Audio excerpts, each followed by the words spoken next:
Bom pessoal, bem-vindos a mais uma aula do curso FIC em aproveitamento energético de biogás em estações de tratamento de esgoto. Eu sou o professor Adriano Henrique Ferrarez, docente do Instituto Federal Fluminense. Esse curso ele teve como referência material elaborado pela Oficina de Capacitação na área de aproveitamento energético de biogás em estações de tratamento de esgoto, promovida por Probiogás, Cooperação Alemã, GIZ e Ministério das Cidades. Bom pessoal, então vamos falar um pouquinho sobre a medição da composição do biogás, que é um daqueles ramos. Logo após sair do reator WASB, o biogás então ele vai passar por um medidor de vazão, e em que vai medir a quantidade de biogás produzido e vai também passar por um analisador de biogás. Então nesse ponto aqui, tá vendo, com esse registro, se tem justamente o que é a tomada de amostra. Então você vai abrir esse registro, uma parte, um pouco de biogás vai entrar dentro do analisador de biogás. Então aqui é um quadro de medição de uma determinada empresa, tá? Para isso. Para essa função. Então vamos lá. Como é que funciona? Então você vai ter sensores que vão estar fazendo a aferição de alguns gases que compõem o biogás. A gente já falou ali anteriormente, na aula anterior, que pode-se medir o metano, dióxido de carbono, o monóxido de carbono, o sulfeto de hidrogênio e também o oxigênio.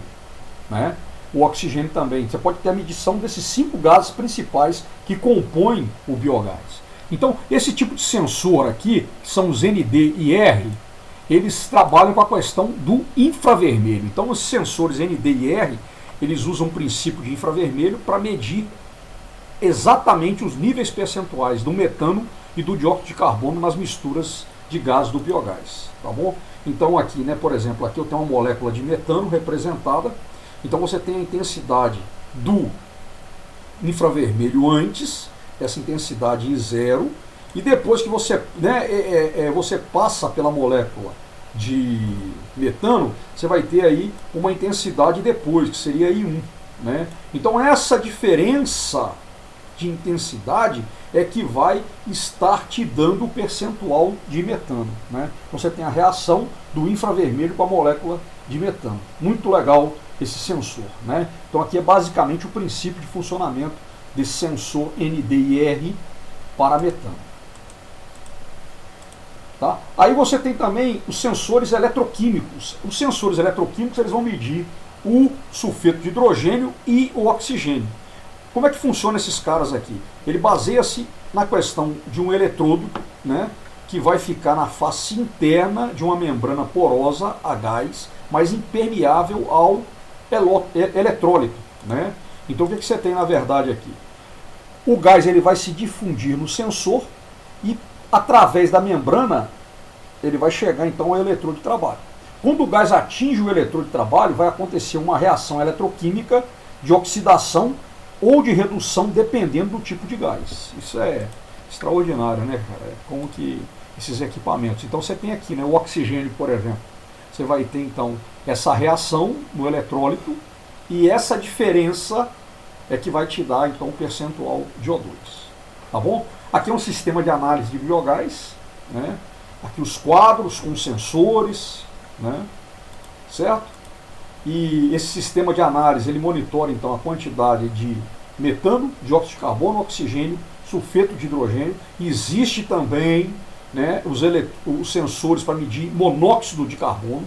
E aí, quando você tem o uso do sensor eletrolítico e o sensor ND&R, que funciona à base de infravermelho, o que acontece? Quando o sistema ele lê os sensores e ele vê que existem limites que estão ultrapassados, vai haver o que? O acionamento de um alarme. Tá? Então você tem um acionamento de um alarme e a partir daí você vai fazer a intervenção. O operador da estação de tratamento de esgoto vai agir. Então você pode ter uma queda na produção de metano, pode ter um aumento na produção de sulfeto de hidrogênio, e aí vai haver uma intervenção no sentido de corrigir o processo, tá bom? Tem-se também aqui um detector de atmosfera explosiva, né, que é justamente o quê?